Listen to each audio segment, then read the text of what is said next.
وادی کشمیر کے خوبصورت مناظر سے لطف اندوز ہونے کے لیے ہر سال یہاں لاکھوں مقامی اور غیر ملکی سیاح وارد ہوتے ہیں اور کشمیری موسم، آب و ہوا کے ساتھ ساتھ کشمیریوں کی مہمان نوازی اور انسانیت و ایمانداری کے جذبے سے متاثر ہوئے بغیر نہیں رہتے۔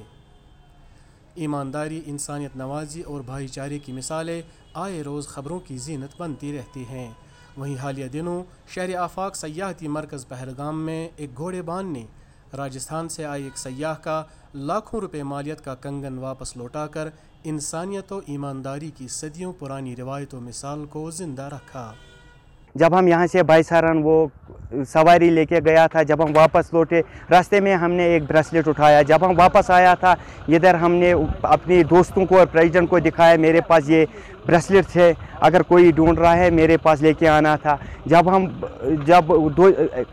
جب دوسرے دن ہم نے پریزیڈنٹ کے ساتھ ہم سری نگر اس کو وہ واپس لے کے گئے تھے وہ بریسلیٹ، اور ہمارا یہی مان ہے کوئی بھی چیز جب ہم اٹھاتا ہے ہم کو وہ واپس کرنا تھا۔ ایسا اس نے بتایا تھا یہ 5 انکوں کا ہے، قریب 5 لاکھ روپے کا ہے۔ ہمارا ماں باپ نے یہی سکھایا تھا، کیونکہ ہم مسلم ہیں، ہمارا دین یہی کہلا رہا ہے کہ کوئی بھی چیز کسی بھی غیر مذہب کو ہو وہ واپس کر لو، یا کسی اپنے کو بھی اگر ہوگا تو وہ واپس کر لینا۔ اچھی ایمانداری سے چلو گے، انسانیت کے طور ناطے ایمانداری سے چلو گے آگے بڑھو گے، کبھی بھی انسانیت میں کوئی من میں کوئی کھوٹ آئے گا کبھی آگے نہیں بڑھو گے۔ پہلگام سے سمیر احمد کی رپورٹ۔